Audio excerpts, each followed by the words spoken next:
tes. Mas, agak besar nih.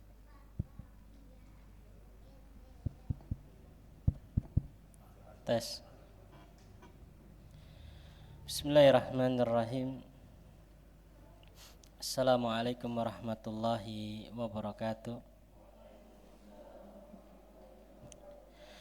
Alhamdulillah alladzi arsala rasulahu bil huda wa dinil haqq liyudhhirahu 'alad dini kullih walau karihal kafirun. Allahumma salli wa sallim wa barik ala nabiyyina Muhammad wa ala alihi wa sahbihi wa man tabi'ahum bi ihsanin ila yaumiddin. Baik, kita koreksi dulu bersama-sama tugas yang Al-Quran.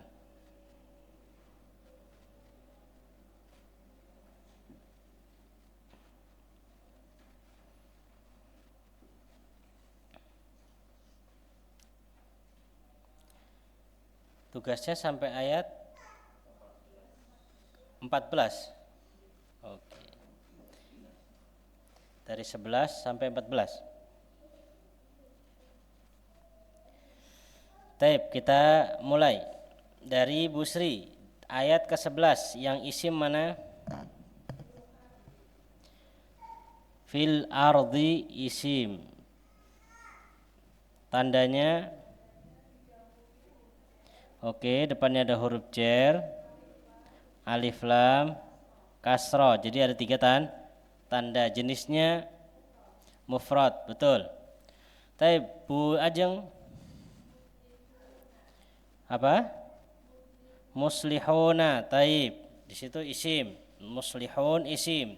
Jenisnya jamak mudzakkar salim. Apa itu jamak mudzakkar salim?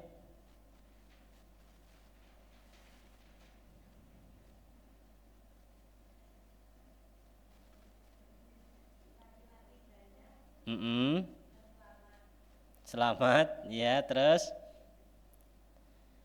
cirinya atau oke, di sini ada waw dan nun, maka dia jamak mudzakkar salim, gitu ya. Di sini tidak ada tanda yang kelihatan ya, tapi sebenarnya ada tanda, cuman tidak kita atau belum kita pelajari. Jadi sebenarnya tanda isim itu banyak sekali. Ya, yang disebutkan oleh beliau itu hanya beberapa saja. Ya, tanda isim banyak. Ada yang menghitung sampai 30-an lebih tandanya. Ya, 30-an lebih. Kita aja baru 4 sedang geli yang Mbak ya. Taib. Ayat ke-12, Bu Lutfi. Al-mufsiduna. Tandanya alif lam, jenisnya jamak mudzakkar salim. Ya, dia jamak mudzakkar salim. Cirinya waw nun. Ada Bu Ayu?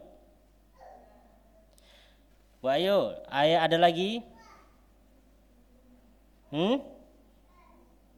Yash'uruna. Isim dia ini?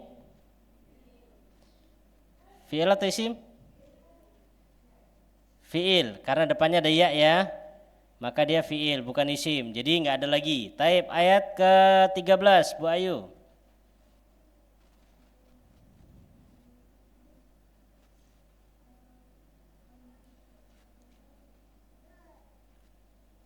Apa ayat ke-13? Mana isimnya?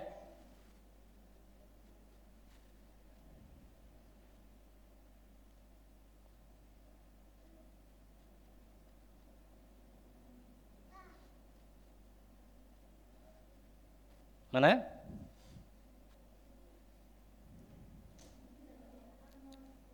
An-nasu. Oke, tandanya alif lam. Oke, benar. Jenisnya mufrad, betul. Nah, Pak Tio, ada lagi Pak? Ayat 13.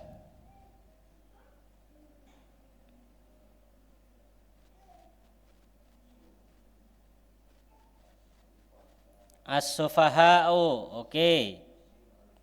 alif lam, jenisnya isim mufrad. Kata beliau nggak apa-apa. Ya, as-sufaha dikatakan isim mufrad sebenarnya masih diberikan toleran. Ya, aman.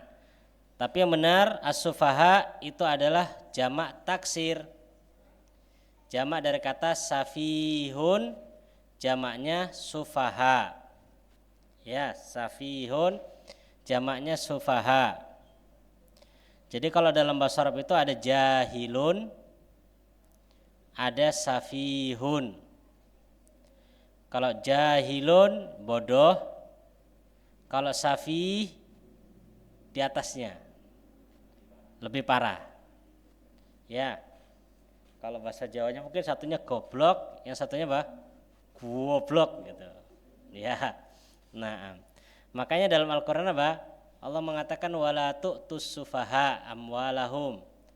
Dan janganlah kamu berikan kepada orang-orang yang bodoh harta-harta mereka. Masuk di dalamnya anak-anak yang belum mengerti cara mengatur duit. Ya. Jadi duitnya dipegang sama orang tuanya yang mengatur keuangan. Karena kalau anak-anak, sentek. Sembarang dibeli. Jadi mereka termasuk safi. Ya. Taib, lanjut. Mana lagi Pak Hardi? Sufaha. Oke, ini sufaha sudah ya. Jadi satu jadi ya. Ada lagi ayat ke-13? Enggak ada. Oke, ayat ke-14. Ila syayatinihim. Ini ila syayatinihim. Jenisnya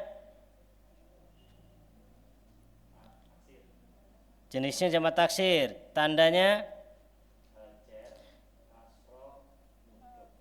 jer, kasroh dan mudhaf. Dari susunan mudhaf ilai. Ya, susunan mudhaf ilai. Syayatin itu jamak dari syaitan. Syayatin itu jamak dari syaitan. Oke. Pak Eka, ada lagi nggak Pak? Mustahziun, isim, jenisnya jamak mudzakkar salim. Taunya dari mana? Akhirnya waw dan nun. Oke ya. Cukup, Masya Allah. Naam. Ayat ke-11, ya ayat ke-11. Di sini ayat ke-11 sampai beberapa ayat setelahnya ini sebagaimana kita katakan sebelumnya menjelaskan tentang orang-orang munafik. Ya. Jadi ayat 1 sampai 5, ya 1 sampai 5 itu menjelaskan tentang orang mukmin, orang yang beriman. Kemudian 6 sampai 10 menjelaskan tentang orang kafir, yang ayat ke-11 sampai setelahnya beberapa ayat setelahnya menjelaskan tentang orang munafik. Ya. Dan orang munafik itu Syekh Abdul Razak beliau mengatakan di dalam kitabnya beliau Dakwah, beliau mengatakan orang munafik itu asyaddu alal muslimina khataran. Orang munafik itu adalah orang yang paling sangat berbahaya untuk kaum muslimin. Ya, orang munafik orang yang paling berbahaya bagi orang-orang muslim. Bahkan mereka itu lebih keras daripada orang-orang kufar yang lain kekufurannya. Kenapa kok dikatakan lebih bahaya? Karena secara zahir mereka berpenampilan muslim, tapi ternyata mereka ya hatinya kufur kepada Allah dan berusaha membuat orang juga kufur kepada Allah Subhanahu wa taala. Lihat modelnya mereka. Wa idza, dan apabila kila dikatakan lahum kepada mereka. Siapa mereka? Orang munafik. Aminu, berimanlah kalian. Fil amr. Ya, aminu di sini fil amr. Oh, salah, ini kelewatan ini. Turun ke bawah nih, harusnya 11. Wa idza qila lahum la tufsidu. Maksud saya ya, la tufsidu. Dan apabila dikatakan kepada mereka la tufsidu fil ardi, kalian jangan merusak di muka bumi. Ya. Merusak, membuat kerusakan, membuat huru-hara dan semisalnya di muka bumi. Karena senang banget orang munafik itu membuat sensasi. Ya, membuat perpecahan di antara kaum muslimin. Ya, mengatakan fulan itu begini, fulan itu begini.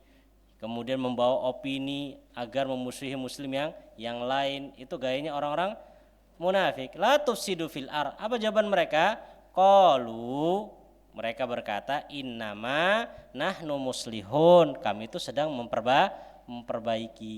Ya, kami itu lagi tajdid, memperbaiki kondisi dunia. Gitu ya. Ya, beginilah orang-orang yang sudah kacau pemikirannya, ngerusak tapi mengatakan apa?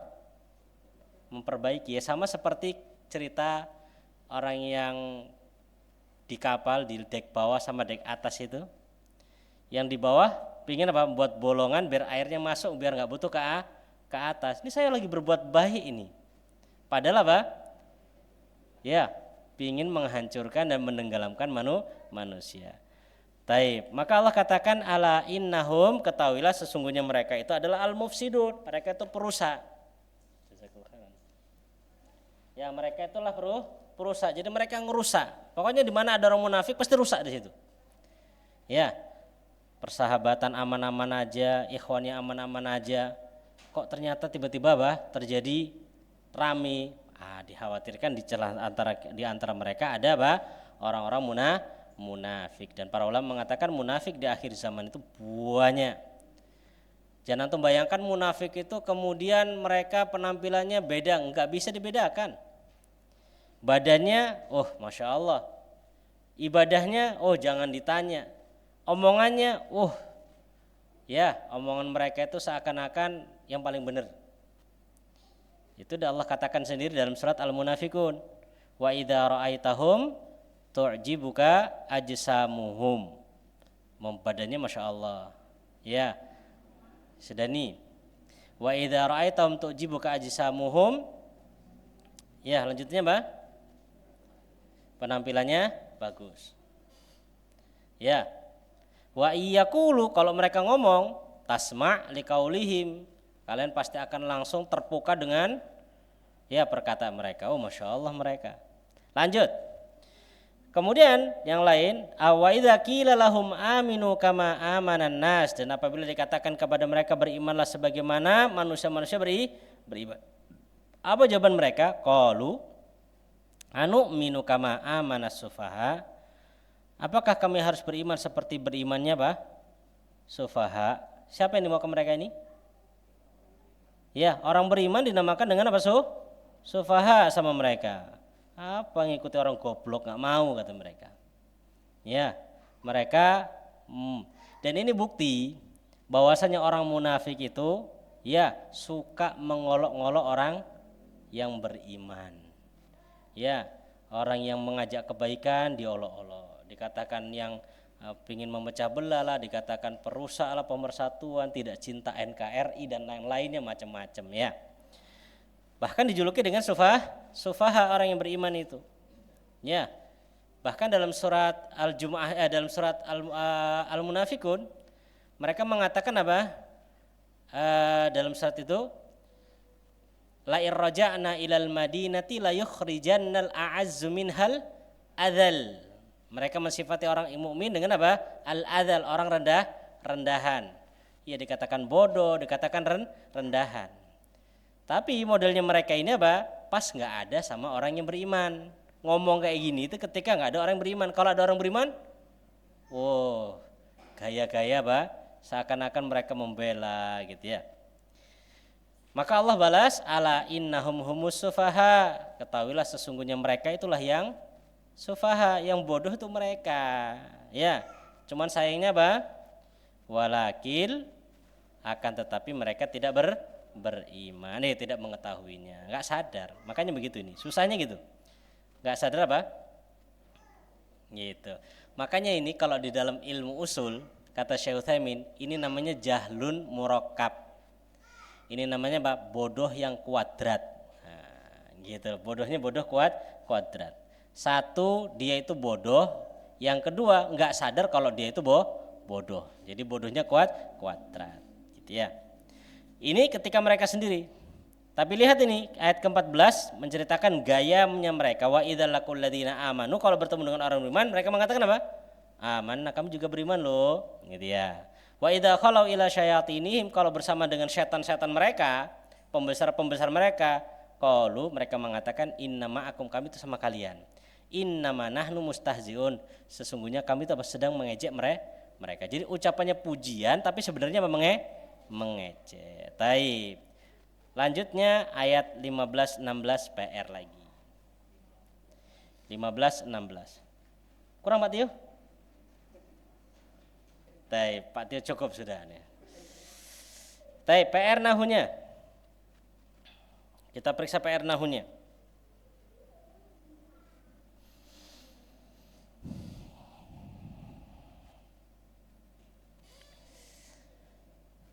Taib, dari Pak Eka, jannatun.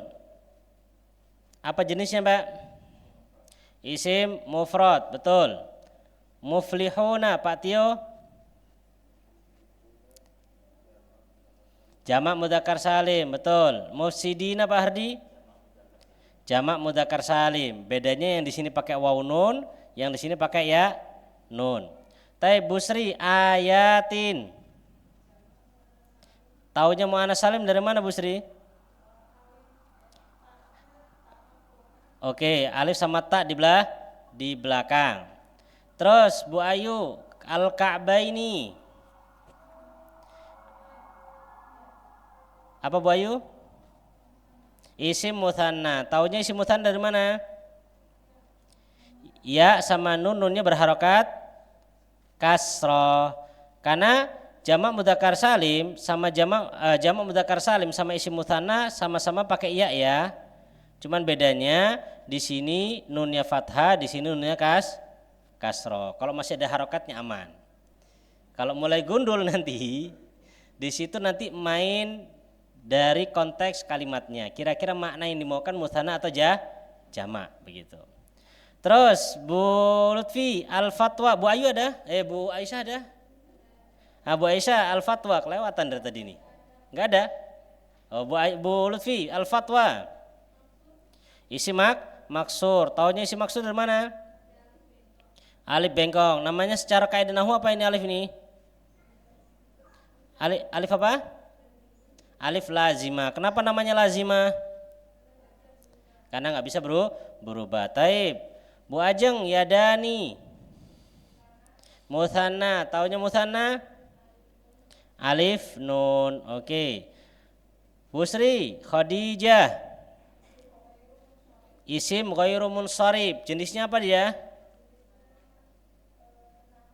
Nama perempuan. Nama perempuan mau pakai tak marbuta atau enggak? Kalau dia memang nama perempuan maka dia masuk isim ghairu munsharif. Taib, Bu Ayu, as-samawatu.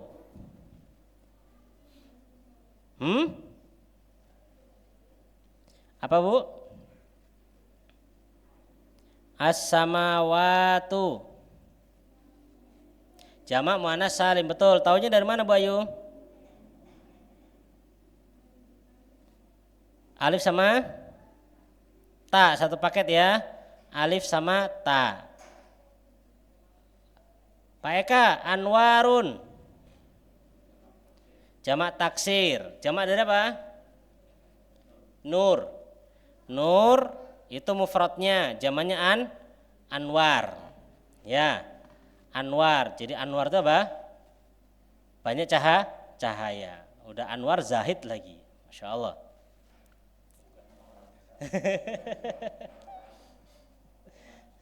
Jamak taksir. Anwar itu jamak taksir. Ya.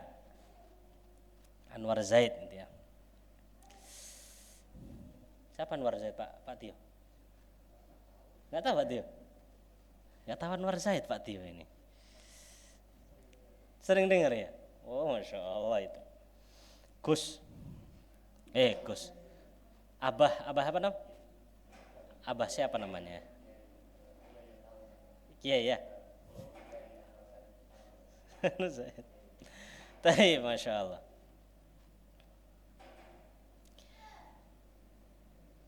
Pak Ardi, turukun. Apa turukun? Taksir, betul. Turukun taksir, jamak dari torikun.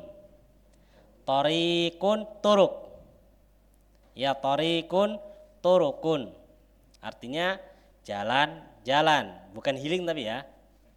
Banyak jalan gitu. Banyak jalan. Taib, Pak Tio, Sufyanu. Dari mana tahunya ghairu munsharif?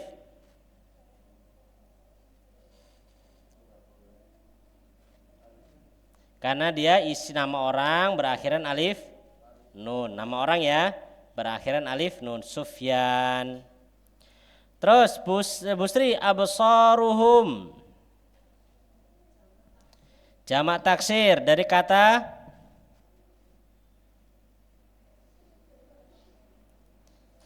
ya. Ini asalnya begini ya, absar, humnya tambahan. Jamak dari apa? Basirun atau basarun absar. Basarun absar, pandangan-pandangan. Taib, Bulutfi al-mufti. Maksur, yakin. Mangkus maksur. Mantap ini mangkusnya nih. Taunya mangkus dari mana? Sebelum ya tegak itu nggak ada ya, nggak pernah ya tegak. Sebelum ini bukan alif ya, ini sebenarnya ya. Harusnya dikasih titik ini. Ya makanya nggak ada alif ya tegak nggak ada, ya bengkok juga nggak ada, ya pasti bengkok gitu, nggak ada yang pernah tegak. Ya sebelumnya jadi kasrohnya ini adalah tanda yang menandakan kalau dia itu ya bukan alif. Jadi isi mangkus. Masih Bulutfi. Isim mangkus tuh jenis isim keberapa Lutfi? Nggak boleh buka bukunya. Mangkus isim keberapa? Isim ke-8. Oke. Ya isim ke-8. Ke-9-nya apa? Ghairu munsharif. Nggak remeh ini. Baik. Lanjut. Bu Ajeng. Shaimatun. Taunya dari mana? Alif. Alif apa? Alif ta. Taib Bu Ayu wadduha. Maksur, taunya dari mana? Alif. Alif apa namanya nih? Alif bengkong, alif lazimah. Pak Eka, maradun. Isim mufrad. Maradun isim mufrad. Ya, maradun ini penyakit. Ya, maradun amrad. Maradun amrad. Ya. Ini maradun. Jadi gini, ada kata begini dalam bahasa Arab itu. Ada kalimat yang bunyinya begini seperti tadi.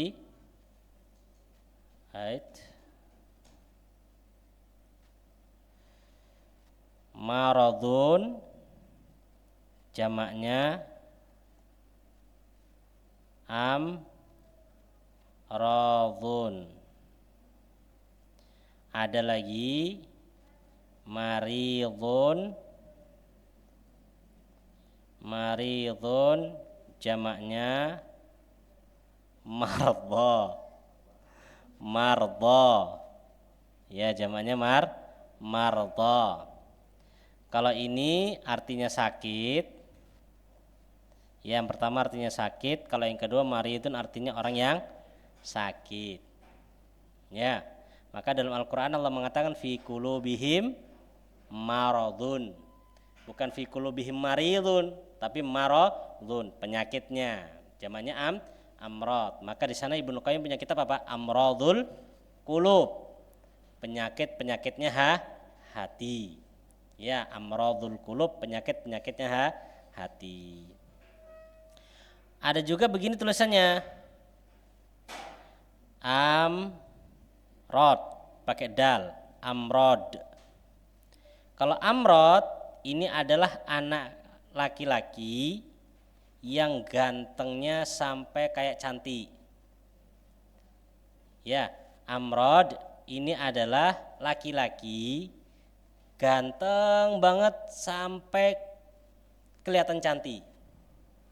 Ya. Apa namanya? Bu Lutfi tahu ini?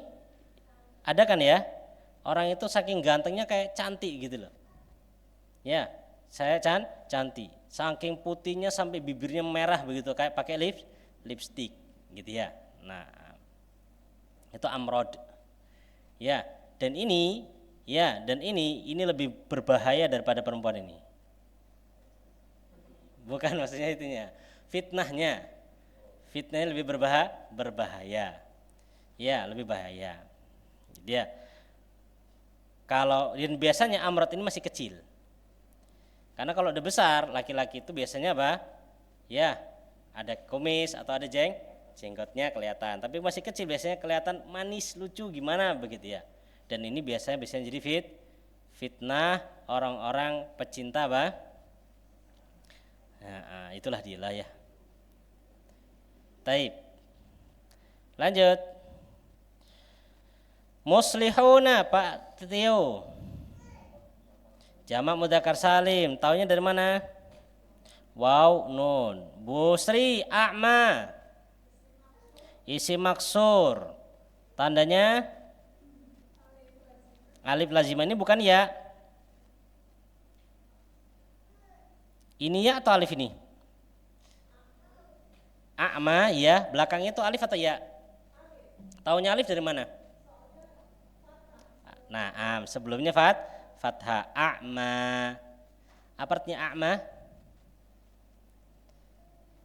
A'ma artinya buta.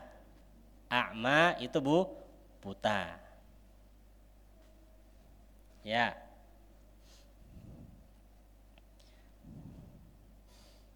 Bukan a'mal absar tapi a'mal qulub allati fis sudur, kan gitu ya. Mereka bukan buta matanya tapi buta matinya. Buta. Terakhir Busri Bu Ayu, qadirun.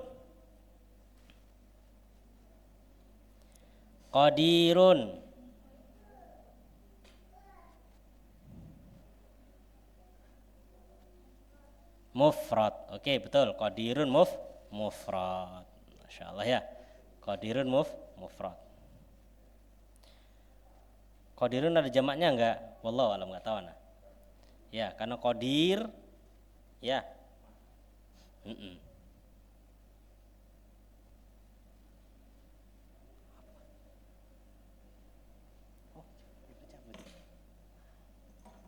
Jazakallahu khairan, Mas.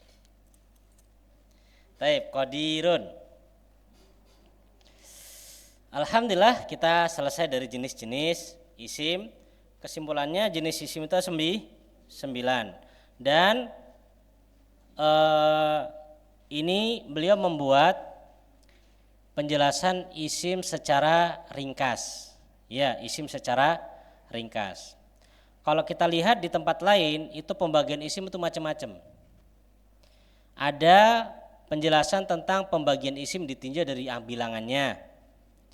Ada juga penjelasan bagian isim ditinjau dari jenisnya. Ada juga nanti isim ditinjau dari sisi huruf akhirnya. Ya, kemudian isim ditinjau dari harokat tanwinnya. Macam-macam tinjauannya. Tapi intinya semua kembali kemari. Ya. Nah, jadi misalkan antum dapatkan kok di sana ada nama isim lain selain isim ini, maka itu adalah isim ditinjau dari sudut pandang yang lain. Kita ambil contoh misalkan di sana ada namanya isim dhamir, ada enggak? Ada. Loh, kan kok enggak masuk di sini? Kan juga nama isim dhamir, maka kita katakan dia masuk di dalam istilah yang lain atau peninjauan yang lain. Sedangkan yang kita bahas di sini, perhatikan kalau kita lihat di awal, ini kita kembali ke awal lagi, 9 isim ini, ya 9 isim yang disebutkan oleh beliau di sini adalah 9 isim yang harokat akhirnya bisa berubah. Ya, sudah ini 9 isim yang harokat akhirnya bisa berubah-ubah. Kita lihat di awal halaman berapa Pak ya? 14. Nah ini halaman berapa ini? 14, betul. Di sini belum mengatakan anwaul asma al-mu'rabat. Isim-isim mu'rabat. Di awal dulu kita sebutkan mu'rabat itu adalah isim yang harokat akhirnya bisa berubah-ubah. Makanya pernyataan 9 di sini itu ditinjau dari yang mu'rab. Taib, anak kasih gambaran biar lebih mudah untuk difahami.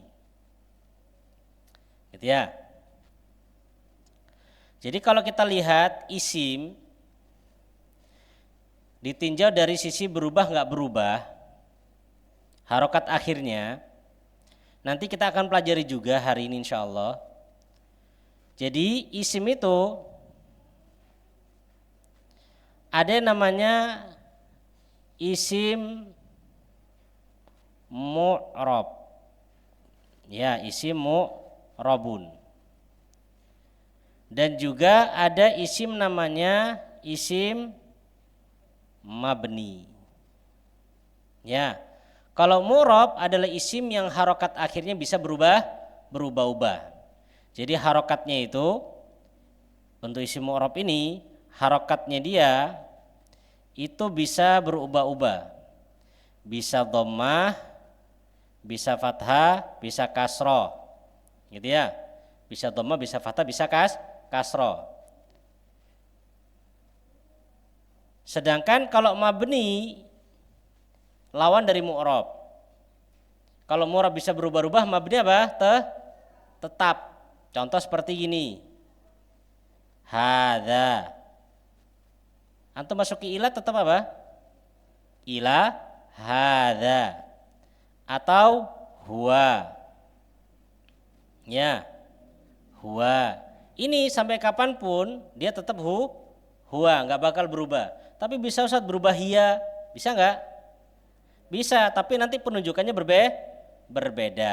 Lah, yang seperti ini namanya isim mabni. Jadi nanti ketika ada namanya isim isyarah, ada namanya isim dhamir, ini dilihat dari tinjauan yang lain. Sedangkan yang kita bahas adalah pembahasan isim yang mu'rab.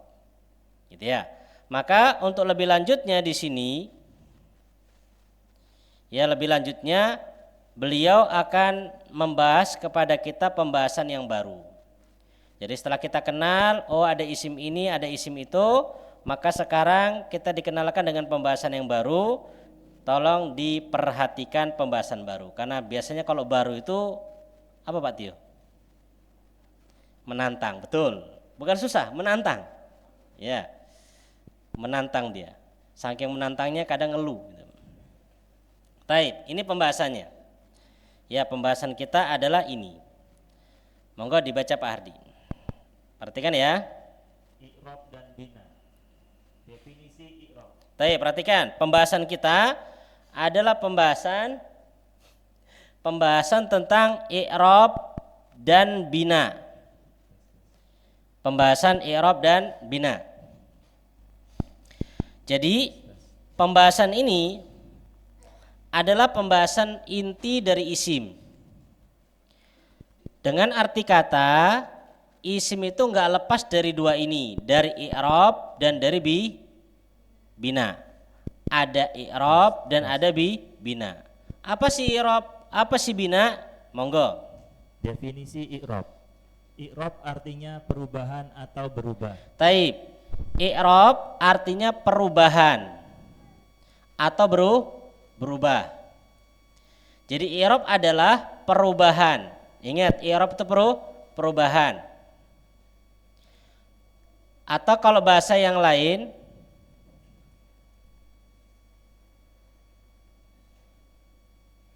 ya perhatikan, ini i'rab secara bahasa yang gampang adalah perubahan. Beliau jelaskan lebih jelas apa yang dimaukan perubahan. Yaitu perubahan yang terjadi pada akhir kalimat disebabkan masuknya amil atau yang memerintah atau karena perbedaan jabatan dalam struktur kalimat sempurna. Masya Allah. Tolong diperhatikan, bahasanya beliau ini sudah mulai menegangkan ini.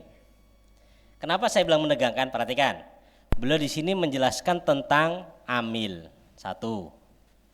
Yang kedua jabatan. Yang ketiga struktur. Oh, apa itu Pak? Ada jabatan, ada struktur, ya ada amil. Amil itu apa? Yang memerintah. Oh, ini kayak sebuah bangunan. Benar memang. Jadi ilmu apa? Kalimat Arabiyah itu memang apa? Ada amil yang memerintah. Kemudian ada jabatannya. Kemudian struktur kalimatnya gimana itu menentukan harokat. Ya menentukan harokat. Timbang bingung, anak kasih yang gampang dulu. Ya Pak ya, anak kasih yang gampang dulu biar antum tidak bingung. Anak kasih yang gampang, yang mudah untuk difahami. Kalau masih susah, ya sudah. Ya. Baik, perhatikan. Ana buat kalimat dulu. Ana buat kalimat ya. Sekarang, tolong antum bantu ana harokati ya. Antum bantu ana harokati.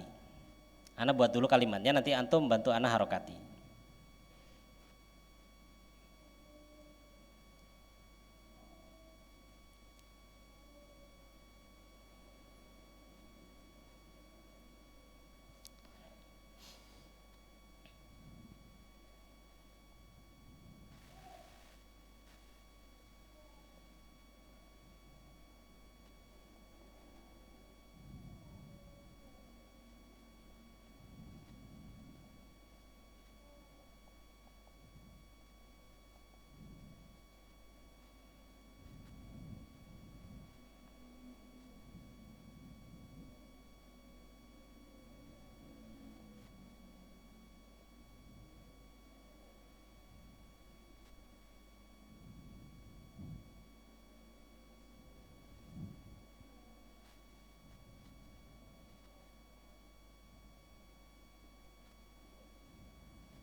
Taib, yang pertama, monggo diharokati Bu Sri.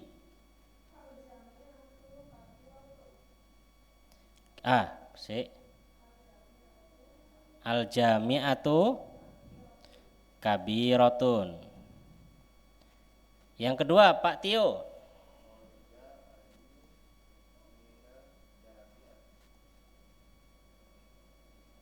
Oke, terakhir Pak Hardi.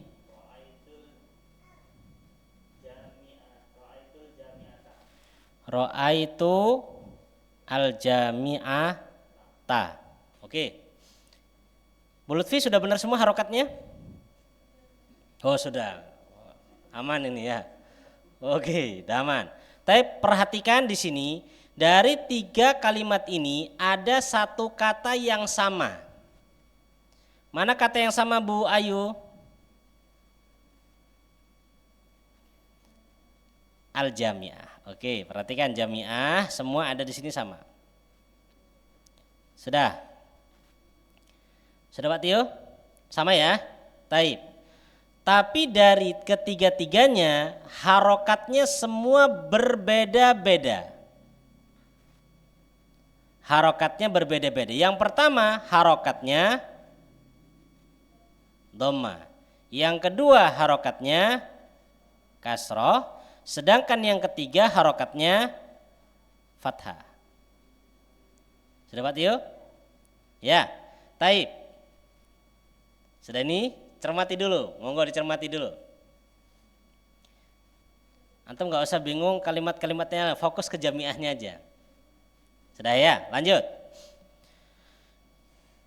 Dari contoh ini kita bisa mengatakan al-jami'ah, kata jami'ah terjadi padanya i'rab. Al-jami'ah terjadi padanya i'rab. Maksudnya gimana? Yaitu kata jami'ah terjadi perubahan harokat padanya. Karena i'rab itu, perhatikan ini. Nah ini. Jadi begini. Ini penjelasannya. Jadi i'rab itu adalah istilah untuk harokat. Nah, i'rab itu adalah istilah untuk harokat yang berubah. Sudah. Maka kita katakan al-jami'ah terjadi padanya i'rab. Taib, sudah nih? Sampai sini aman? Bu Ajeng aman? Oke ya. Kenapa kita katakan terjadi i'rab padanya? Karena terjadi perubahan dari dhammah yang pertama, kasroh yang kedua, fathah yang ketiga. Sudah? Taib. Sekarang, kalau seandainya saya tanya ke Busri, Busri, kenapa al-jami'atu saya baca dhammah, enggak saya baca kasroh?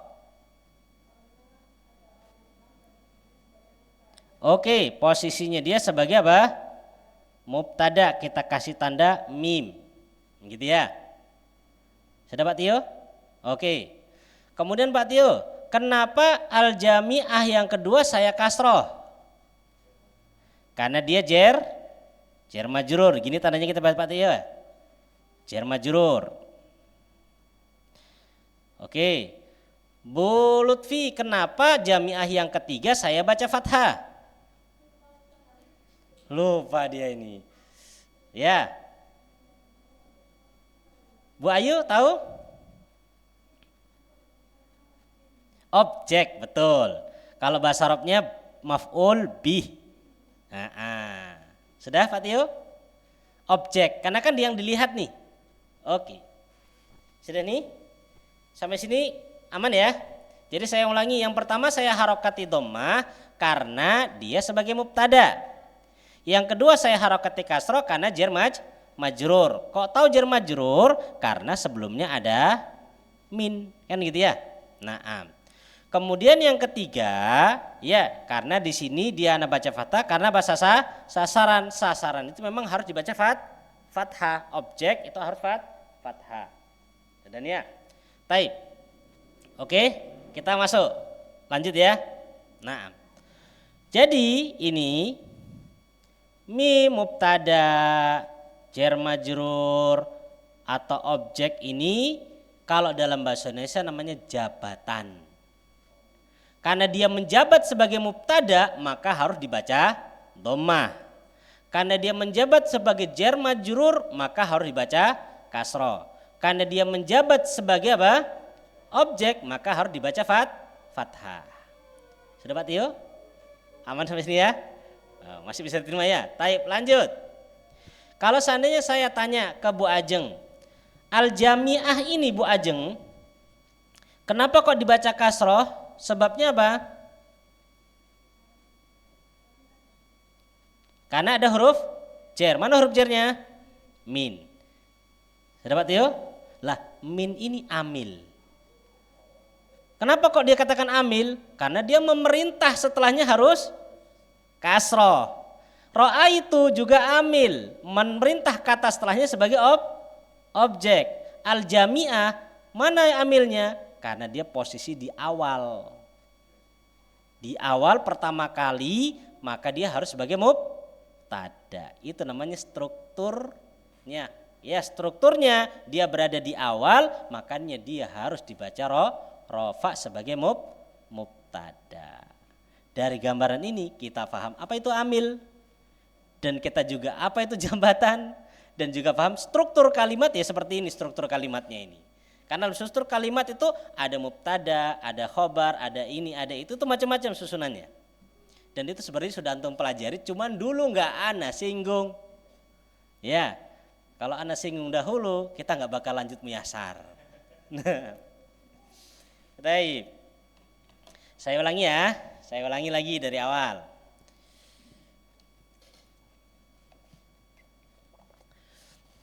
Di 3 contoh ini ada satu kata yang sama. Ada satu kata yang sama. Yaitu kata al-jami'ah. Sudah nih. Ada satu kata yang sama yaitu al-jami'ah. Dan ternyata satu kata yang sama ini harokatnya berbeda-beda. Yang pertama harokatnya dhammah, yang kedua harokatnya kasroh, yang ketiga harokatnya fathah. Maka kalau gitu kata jamiah terjadi padanya i'rab. Ya, kenapa kok terjadi i'rab? Karena harokatnya berubah, atau dalam bahasa beliau terjadi perubahan harokat. Gitu ya, perubahan harokat. Sudah. Kemudian yang kedua, al-jami'ah dibaca dengan dhammah karena sebagai apa? Mubtada. Sedangkan yang kedua dibaca kasroh karena jar majrur. Yang ketiga dibaca fathah karena sasaran atau objek. Sudah nih ya. Lah, mubtada, jar majrur dan sasaran ini namanya jabatan. Namanya jabatan. Gitu ya. Atau struktur kalimatnya dia posisinya sebagai apa? Mubtada, sebagai jar majrur, sebagai sasaran. Kemudian min inilah penyebab yang menyebabkan jamiah kasroh. Ra'aitu atau fiil inilah yang menyebabkan dia menjadi sasaran. Kemudian di permulaan kata inilah yang menyebabkan dia dibaca dhammah. Lah, ini namanya amil. Ya, sudah ini namanya amil. Jadi amil adalah sesuatu yang memerintah. Terus amil itu apakah cuma min Ustadz? Oh banyak. Amil itu nanti amil itu nanti macam-macam. Sudah, anak buat sekarang amil ya. Sekarang amil, bahasa Arabnya begini, amilun. Jamaknya awamil. Amil itu nanti kita buat secara umum, amil itu ada dua. Amil yang masuk ke isim, amil yang masuk ke fi'il. Gitu Pak Tio ya. Jadi ada amil yang masuk ke isim, ada amil yang masuk ke fi'il. Sekarang kita lagi bahas apa Pak Tio? Isim. Jadi fokusnya ke isim aja. Ya. Amil yang masuk ke isim itu bisa berbentuk harful jar, huruf jar. Bisa juga berbentuk mudhaf. Ya. Bisa juga berbentuk fiil. Ya, bisa berbentuk fiil dan banyak lagi nanti yang lain. Intinya amil itu adalah suatu kata yang memerintah. Sekarang huruf jar, perhatikan. Huruf jar itu memerintah kata setelahnya harus apa? Kasroh. Mudhaf memerintah katanya untuk apa? Mudhaf memerintah kata setelahnya kasroh, kan gitu. Jadi mudhaf amilnya. Kemudian fiil, ini fiil macam-macam. Fiil itu ada dua dia kerjaannya. Fiil itu kerjaannya bisa dua. Ya, dia bisa memerintahkan isim itu menjadi dua. Dhammah atau fathah. Dia bisa memerintahkan isim setelahnya menjadi dibaca dhammah ketika menjadi pelaku. Kalau pelaku kan harus dhammah. Dan juga dia bisa memerintahkan setelahnya fathah tatkala menjadi objek atau sasaran. Ya, bisa jadi sasaran. Lah inilah dia yang menyebabkan harokat dalam kalimat itu berbeda-beda ya gara-gara amil ini.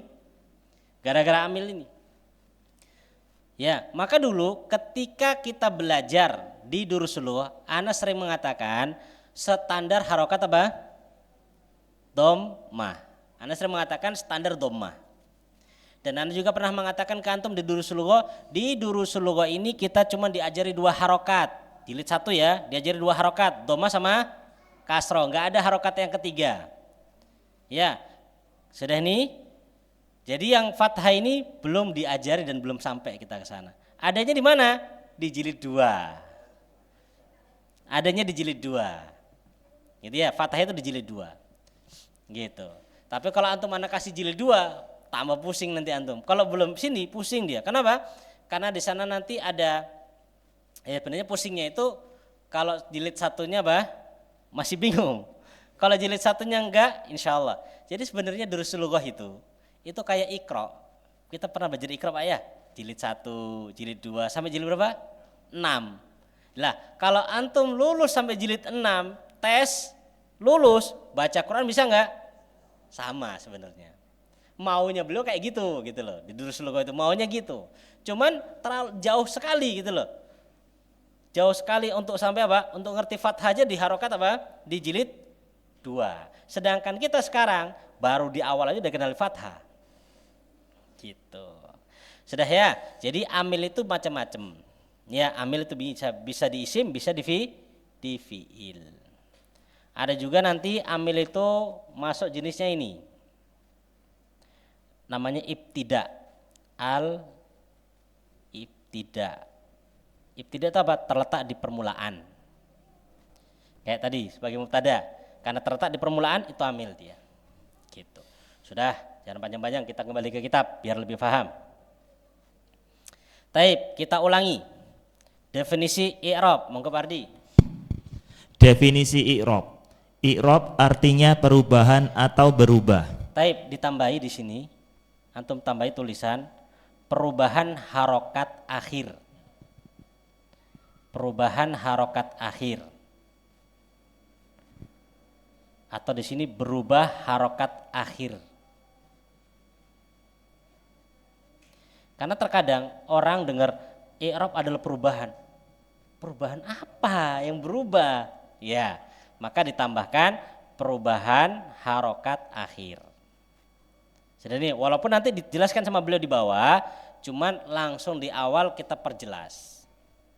Terus Yaitu perkataan beliau ini ini pingin menjelaskan tentang i'rab itu sebenarnya perubahan itu sebenarnya gimana sih?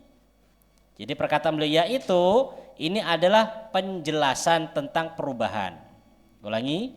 Yaitu perubahan yang terjadi pada akhir kalimat. Taib, perubahan yang terjadi pada akhir kalimat. Jadi ingat, nahu memang membahas tentang i'rab. Tapi i'rab yang terjadi atau perubahan yang terjadi itu perubahan yang terjadi pada akhir. Perhatikan. Ya. Perubahan harokat pada isim itu ada 2.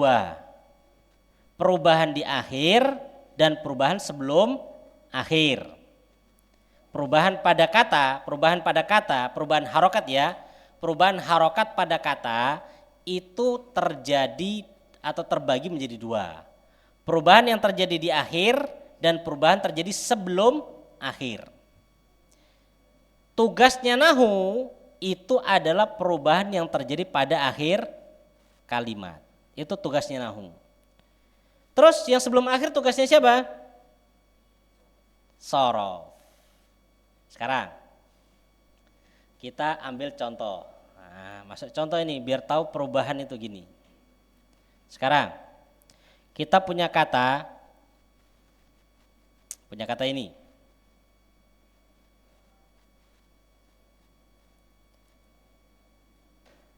Punya contoh ini.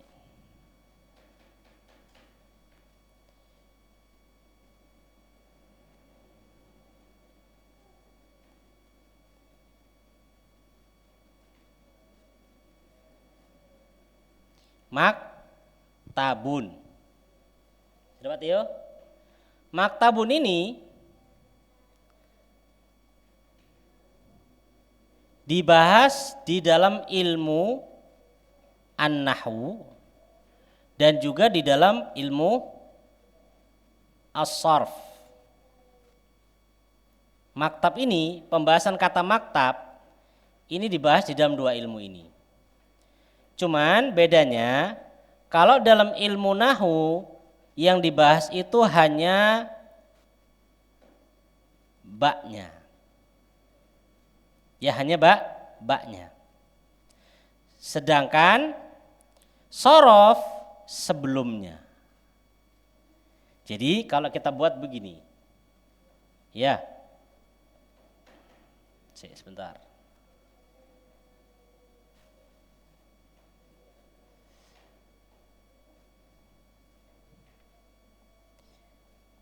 Gini ya.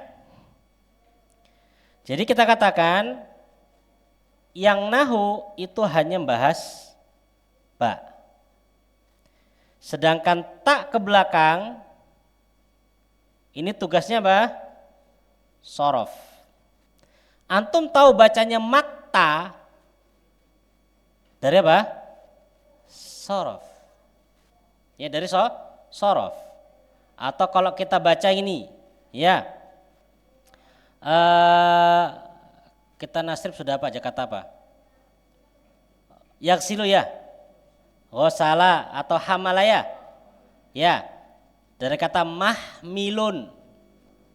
Kita tahu mahmi bacanya mahmi karena ilmu apa? Sorof. Sedang lunnya itu bisa lun, bisa lan, bisa lin. Makanya nahu, ya nahu itu kata mereka diibaratkan seperti al-ab. Apa al-ab? Bapak, gitu kan ya. Sedangkan sorof diibaratkan seperti al-um, ibu.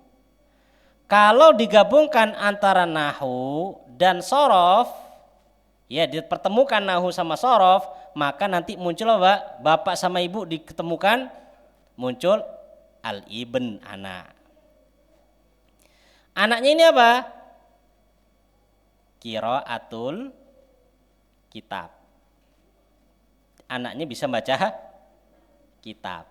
Itu anaknya. Jadi orang bisa baca kitab harus belajar nahu, juga harus belajar sorof.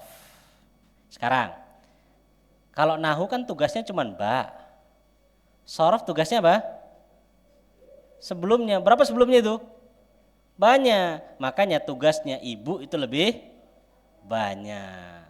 Makanya kata para ulama gini itu loh. Kalau ya ibu itu menjalankan tugasnya, bapak menjalankan tugasnya, maka terjadi apa? Ya, terjadi hasil yang maksimal. Gitu ya, hasil maksimal. Tapi mereka saling melengkapi nggak nih?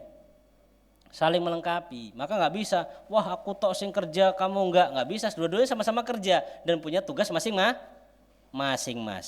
Tugasnya nahu bagian akhir, ya tugasnya sorof sebelum akhir. Ya sebelum akhir. Masya Allah. Jadi kerjasama. Sorof itu, tapi enaknya sorof itu, yang penting hafal wazan jadi nanti dia. Ya hafal wazan jadi. Jadi ceritanya tuh dulu Ana belajar nahu itu terakhir. Anda dulu belajar sorof dulu. Sebelum nahu itu Anda belajar sorof. Hafal sorof dulu, baru belajar nahu. Orang kalau sudah belajar sorof, misalkan kita pakai persentase Pak Tio, coba. Antara nahu sama sorof untuk bisa baca kitab, berapa persen Pak? Nahu berapa persen, sorof berapa persen? Nah, 70. Ya persentase kalau kita mau pakai presentasi 70-30. Yang 70 mana Pak? Sorof. Ya, 70%. Ya, sorofnya 70%, nahunya 30%. Maka kalau ada yang mengatakan kok sorof susah ya? Laun 70% kok. Ya, 70% dia. Sudah nih ya, 70%. Tapi orang kalau suruh milih, antum pengen senang belajar sorof atau nahu? Senangan nahu. Kenapa? 30% dia, ringan bebannya masih an. Ya, sorof, ya Allah Ustaz, sorof Anda sambil mandi nasri pun gak bisa-bisa Ustaz. Masya Allah. Tapi secara pengalaman, kalau ada orang dia paham ilmu apa? Ini kok Arab Indonesia gabung dia. Kalau Arabnya itu begini, 70%. Ya, kalau orang faham nahu tok tanpa sorof, kemungkinan bacanya bisa nggak Pak? Paham nahu tok tanpa sorof, kemungkinannya cuma 30% bisa. Tapi kalau dia faham sorof, 70% kemungkinan itu bisa baca. Kenapa? Karena i'rabnya nanti kan apa? Untuk nahunya paling kalau enggak ba, bi, ya bu bisa ditebak gitu loh. Enggak mungkin lepas dari itu. Enggak pernah sukun tuh enggak ada isim itu. Ya, maka begitu. Ana dulu sebagai anak katakan tadi sorofnya ana pertama. Yang pernah ana ceritakan ke antum dulu pas ana pertama kali ke Jawa suruh baca kitab, alhamdulillah bisa lancar baca kitab karena bermodalkan sorof. Ya. Dan harokat akhir bermodalkan perasaan. Lu antum kok bisa baca? Ya, kayak gini aja gampang. Loh, terus ini kok bisa harokatnya gini? Ya enaknya kayak gitu. Tapi kalau antum tanya, kenapa ana baca dhamma? Ana nggak tahu. Lalu terus kenapa antum baca? Enaknya dhamma, nggak mungkin fathah. Kan nggak pernah qalallaha, kan nggak pernah. Qalallahu, nggak pernah qalallaha, qalallahi, nggak aneh gitu loh. Main perasaan qalallahu. Tapi bukan maknanya nahu nggak penting, tetap penting. Ya, cuman kalau mau hitung-hitungan pingin bisa baca kitab, dua-duanya harus sama. Tapi paling berat sorof. Ya, lalu gimana satu kata hamala itu bisa berubah banyak.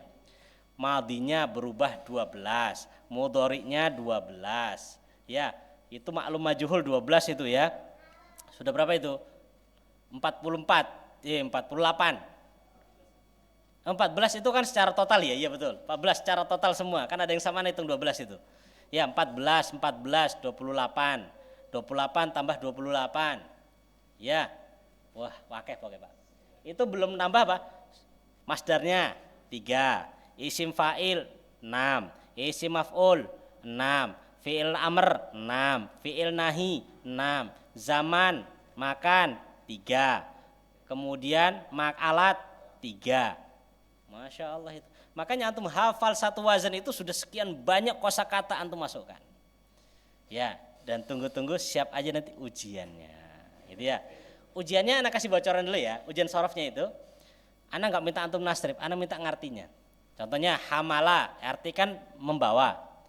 Orang yang membawa, bahasa Arabnya apa?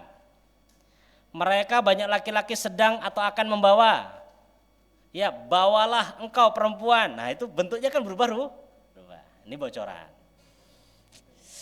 Ya. Adapun untuk harinya Anda nggak bocorkan. Ya, tiba-tiba kita latihan sorof ya gitu.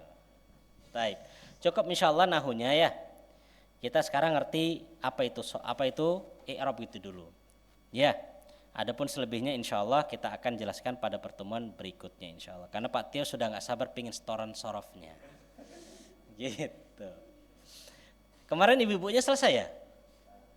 Selesai ya? Oke. Jadi sekarang bagian Pak. Monggo Pak Tio. Oh, Bu Ajeng belum? Oke, habis ini. Monggo Pak Tio.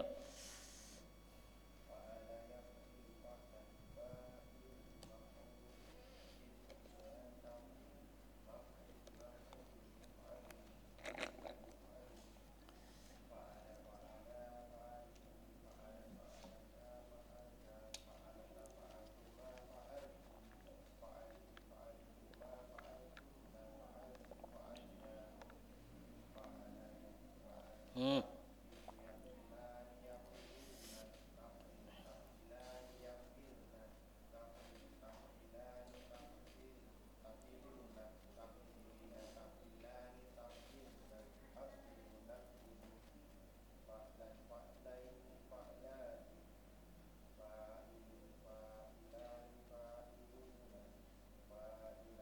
Hmm.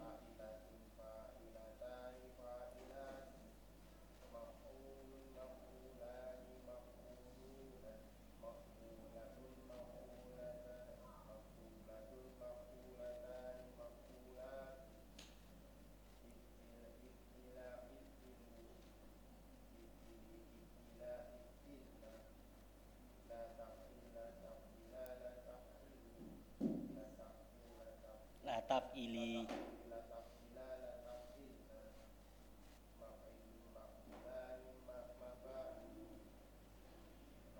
Mif'alun ya. Oke, Masya Allah. Sudah lebih ringan Pak Tio pada sebelumnya ya. Oke, monggo Pak Ardi.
Baik, monggo Pak Eka.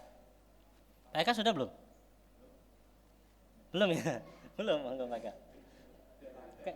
Kayaknya kemarin ada satu yang sudah gitu loh. Pak Anto ya? Oh, oke. Mantap. Monggo Bu Ajeng, Bu Ajeng, Bu Ajeng.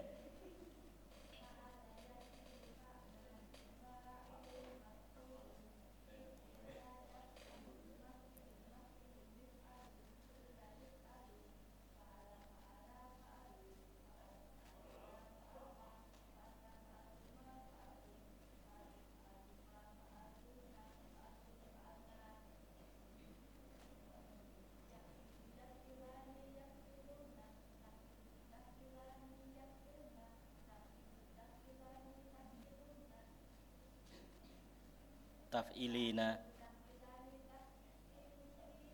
Hmm. Taf'iluna.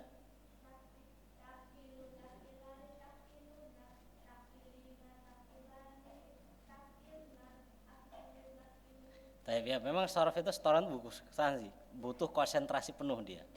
Lepas dikit loh, sampai mana tadi ini? Tapi monggo, lanjut.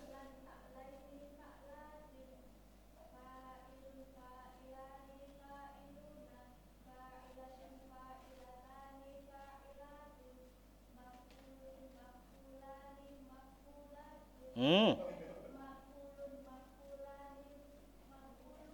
Oke.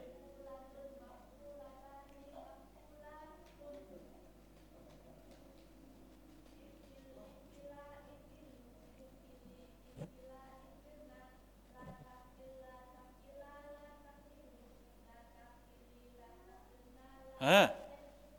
La taf'ili.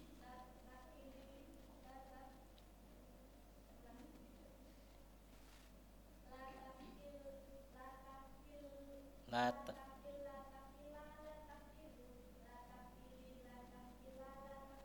Oke.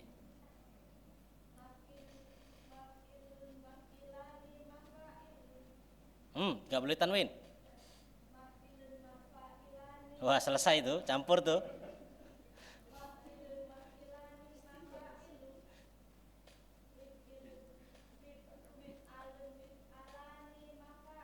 Oke, Masya Allah. Ya, coba kita tes ya.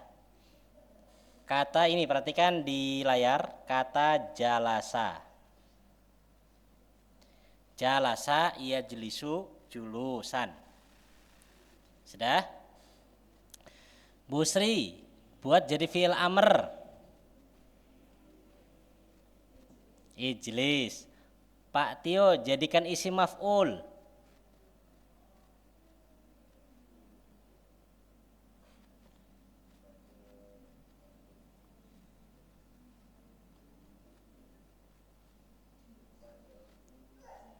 Ahsan, majlusun.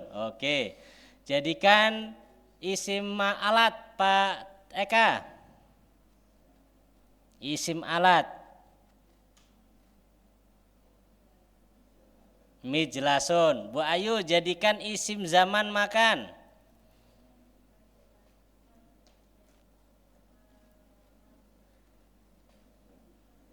Maj.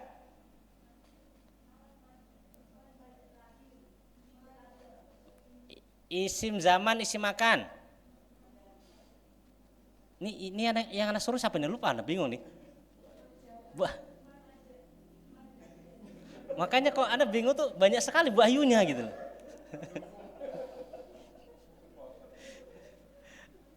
Taib, apa? Majlisun, gitu ya, majlisun. Jadi majelis itu tempat duduk. Majelis ilmu tempat duduknya Nah, gitu. Taib. Lah, sekarang Bu Lutfi jadikan fi'il apa ya fi'il? Ya, fi'il nahi.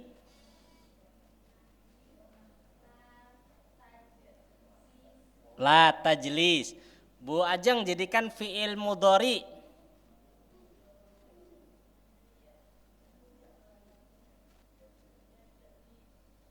Ya jelisu. Bu Sri coba ditasrif julusan.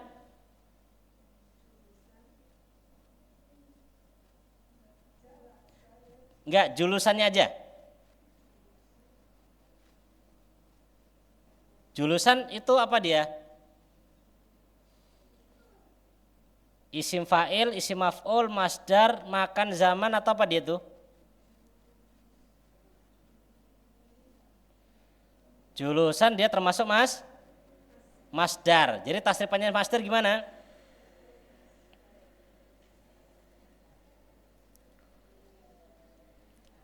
Sama bentuknya seperti itu, tinggal dirubah belakangnya. Julusan.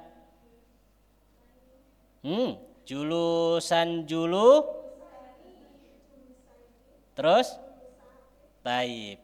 Faedah yang ingin Anda berikan di sini, masdar itu nggak mesti semuanya fa'lan. Masdar itu nggak semuanya fa'lan, ada kalanya berbentuk julusan.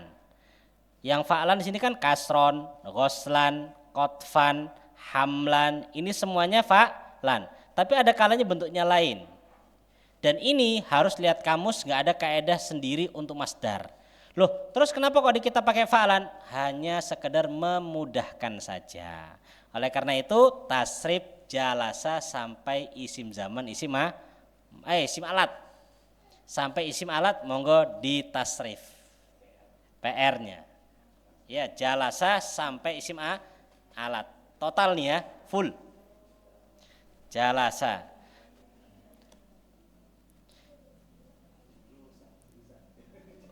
Jalasa yajlisu julusan. Ayo sama-sama dulu. Biar gampang di rumah. Monggo tasrif jalasa. Jalasa yajlisu julusan. Majlusun. Ijlis la tajlis. Majlisun. Julisa yujlasu. Sekali lagi jalasa. Jalasa yajlisu julusan. Ijlis la tajlis.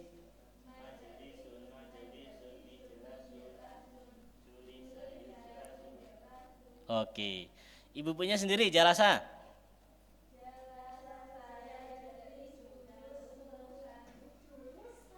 Masternya julusan bukan jalsan ya.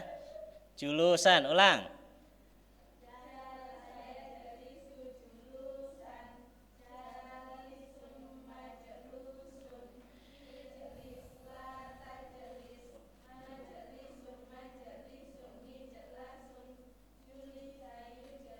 Masya Allah. Kalau sama-sama itu insya Allah benar kelihatannya. Baik, monggo bapaknya.